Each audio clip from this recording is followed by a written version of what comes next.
Oke, kita lanjutkan ya. Oke, metode. Tadi metode sudah kita bahas di awal ya. Jadi di dalam programasi objek ya ada kelas ya. Kelas itu terdiri dari nama kelas, atribut dan metode ya. Jadi bisa Anda pelajari untuk metode ya. Oke, kemudian saya skip ke nanti Anda coba percobaannya ya supaya nanti Anda bisa membedakan apa itu metode ya. Kemudian kita lihat enkapsulasi ya. Oke, jadi enkapsulasi ini di dalam PBO, ya, di dalam programasi objek, itu adalah cara untuk melindungi properti, ya, atribut atau metode tertentu dari sebuah kelas agar tidak sembarangan diakses dan dimodifikasi oleh suatu bagian program. Ya. Nah, jadi cara melindungi data dengan menggunakan akses modifier, hak akses, ada 4 hak akses yang nanti disediakan, yaitu ada default, public, protected, private, ya. Nah, itu adalah hak akses nanti pada saat kita mengakses atribut ataupun mengakses metode ya. Nah, Anda lihat di sini modifier, modifier default ya, tidak ada modifier. Ini dapat diakses oleh kelas yang satu paket ya. Misalkan kita buat PBO di sini ya. Nah, mana PBO itu? Nah, di dalam paket PBO ya. Nah, kalau default kita misalkan atributnya ada di kelas main, ya atribut tersebut, maka atribut tersebut bisa diakses oleh sepeda motor atau kelas-kelas yang lain. Pokoknya satu paket di sini. Ya. Oke, kemudian nah, pada metode dan variabel ya, pada metode dan variabel nanti diwarisi oleh subclass di paket yang sama dapat diakses dari metode-metode yang sepaket ya. Nanti ada inheritance ya atau kelas parent dan child nanti ya. Nanti kita akan pelajari lah ya. Nanti akan lebih jelas di sesi berikutnya ya untuk inheritance. Oke, kemudian public. Nah, public itu kan artinya bisa diakses dimanapun ya, dapat diakses dimanapun. Jadi kalau kita punya metode, kemudian punya atribut dengan modifiernya public, maka metode atau atribut tersebut bisa diakses dimanapun. Kemudian diwarisi oleh subclassnya dapat diakses dimanapun. Nanti ada subclassnya. Ya. Jadi kalau kita punya parent, ya maka kalau public itu nanti bisa diakses oleh child-nya, gitu ya. Nah, nanti kita bahas sama dengan yang tadi ya. Jadi untuk yang modifier ini lebih jelasnya nanti pada saat inheritance atau pewarisan. Kemudian protected. Protected itu tidak bisa diterapkan. Kemudian diwarisi oleh subclassnya dapat diakses dari metode-metode yang sepaket ya. Jadi kalau misalkan kita punya metode atau atribut protected ya, maka hanya bisa diakses oleh kelasnya itu sendiri ya. Nah, ini atau diwarisi oleh subkelasnya, bisa diakses seperti itu. Kemudian private. Nah, ini private tidak bisa diterapkan hampir sama dengan protected. Nah, tapi perbedaannya pada saat metode dan variabelnya tidak dapat diakses dimanapun ya, kecuali oleh metode-metode yang ada dalam kelas itu sendiri. Kalau ini masih bisa diakses oleh subkelasnya, kalau ini ya tidak bisa diakses oleh manapun. Jadi ada di dalam kelas itu sendiri. Itu private ya. Jadi kalau kita buatkan private di sini ya, private. Nah, ini private merek ya. Nah, berarti merek ini hanya bisa digunakan oleh kelas sepeda motor ya. Oke, kemudian nah ini aksesibilitas ya. Ini bisa Anda baca ya aksesibilitasnya. Oke, kemudian kita lihat di sini. Jadi dalam enkapsulasi, jadi contohnya gini. Kalau di dalam dunia nyata ya, kalau kita melakukan misalkan ginilah mobil ya. Mobil itu kan komponennya banyak ya. Nah, konsepnya gini kalau enkapsulasi itu. Mobil itu komponennya banyak, terdiri dari baut, kemudian terdiri dari kabel gitu ya, kemudian terdiri dari part-part lain, itu banyak kan part-partnya. Tapi kita sebagai pengemudi itu tidak perlu tahu ya dalamannya itu seperti apa, berapa jumlah kabelnya, kemudian jumlah bautnya, kemudian part-part secara lengkapnya, gitu kan, kita nggak perlu tahu. Jadi artinya kita bungkus, gitu ya. Nah, dengan konsep seperti itu, enkapsulasi itu adalah memungkinkan kita untuk membungkus atribut-atribut yang ada di dalamnya, gitu ya. Nah, jadi pada saat kita melakukan pemrograman verifikasi objek, ya, nah kita selalu terbiasa dengan keyword this di sini ya. Nah, ini adalah enkapsulasi. Nah, jadi keyword this ini adalah untuk membedakan ya, untuk membedakan misalkan saya punya variabel alas, membedakan variabel alas pada parameter ya, membedakan variabel alas pada parameter dan variabel alas pada atribut kelas enkapsulasi. Nah, jadi ada dua di situ variabel alasnya ya. Ada dua variabel alas. Variabel alas pada parameter dan variabel alas pada atribut kelasnya. Maka dibedakan dengan menggunakan this ya. Nah, sehingga untuk menggunakan atribut alas pada kelas enkapsulasi digunakan this alas. Ya, oke, kita lihat contohnya di sini lebih lengkapnya. Oke, untuk yang alas dulu ya. Oke, kita punya kelas enkapsulasi di sini. Kelas enkapsulasi. Nah, di mana kelas enkapsulasi itu terdiri dari atributnya adalah alas dan tinggi. Ya, alas dan tinggi. Oke, kita fokus dulu ke alas di sini. Ya. Nah, kemudian kita punya metode set alas. Ya. Metode set alas itu dia memiliki parameter di sini. Jadi ketika kita memanggil metode set alas, berarti kita diminta untuk memasukkan alasnya berapa, gitu ya. Ini kan ada satu parameter yang harus dimasukkan. Nah, Anda perhatikan, parameter alas yang ada di sini ini sama dengan alas yang ada di dalam atribut. Nah, cara membedakannya gimana? Pengaksesannya, ya. Nah, maka dia menggunakan keyword this, ya. Menggunakan keyword this. Jadi keyword this ini membedakan antara variabel alas pada atribut ya dan variabel alas pada parameter ya. Nah, jadi yang this.alas itu yang mana sekarang ya? This.alas itu ya, this.alas. Nah, this.alas itu dia merujuk ke sini. Nah, dia merujuk ke sini. Sedangkan yang alas di sini ya, dia merujuk ke sini. Nah, gitu perbedaannya ya. Begitupun juga sama dengan yang tinggi ini, dis tinggi. Nah, dis tinggi ini dia merujuk ke sini nanti ya, ke tinggi ini. Kemudian yang tinggi ini nah dia ke parameter. Gitu. Ya, itu perbedaannya. Oke. Nah, itu untuk yang enkapsulasi. Nah, ini contoh lain ya. Jadi penerapan kita terapkan untuk di main enkapsulasinya gitu ya. Ini yang atas tadi ya. Oke, kemudian konstruktor ya. Nah, ini kalau Anda belajar pemrograman orientasi objek, nah ini akan selalu ketemu dengan namanya konstruktor ya. Oke, apa itu konstruktor? Ya, konstruktor itu adalah sebuah metode yang namanya, nah ini persis, ya, yang namanya persis dengan nama kelasnya, gitu ya, persis dengan nama kelasnya. Jadi kalau kita punya nama kelasnya sepeda motor, gitu ya, sepeda motor. Nah ini ya nama kelasnya sepeda motor. Maka konstruktornya juga itu harus sama, ya harus sama sepeda motor ya.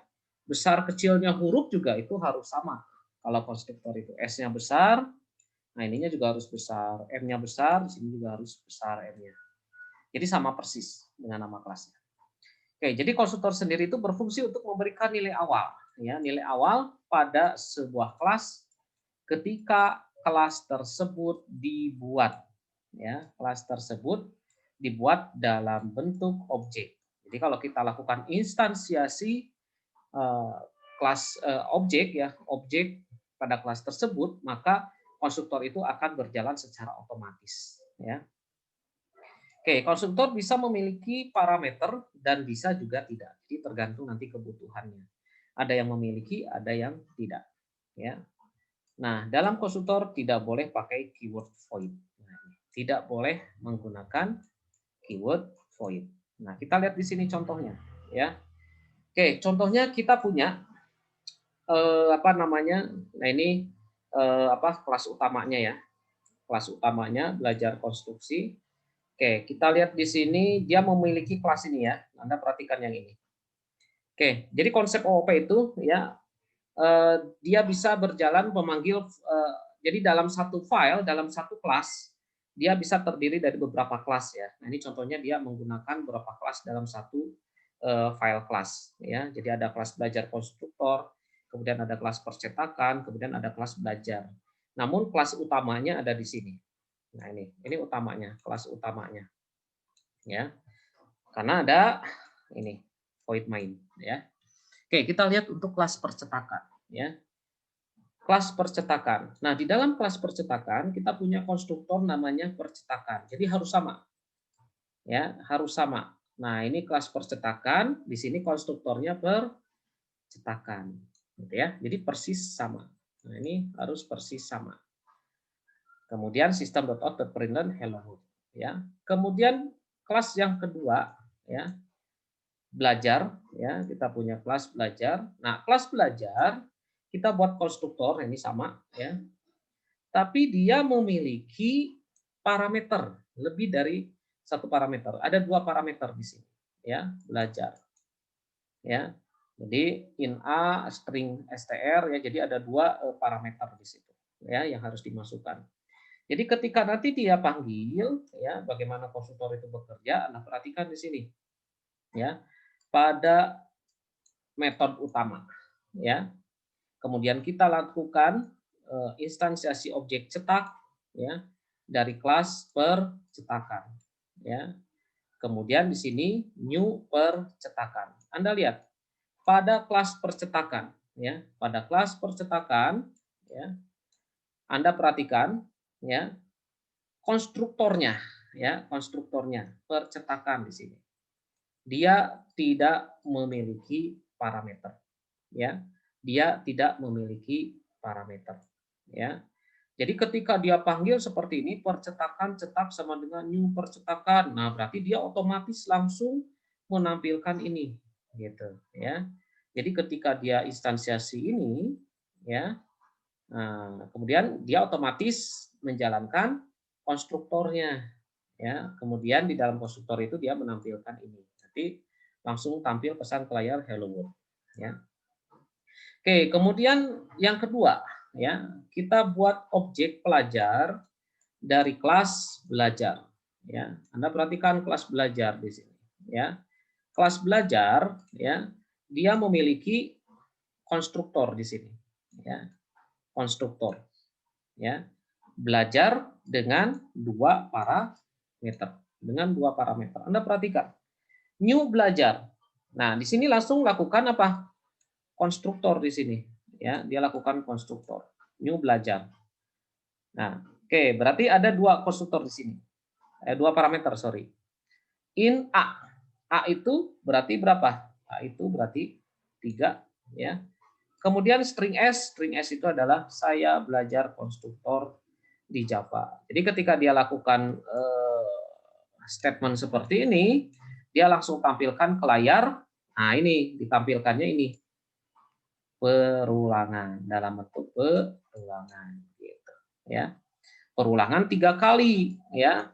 1 saya belajar konstruktor. Nah, ini kan 1 saya belajar konstruktor di Java. Ulang lagi ke atas, repeat ya.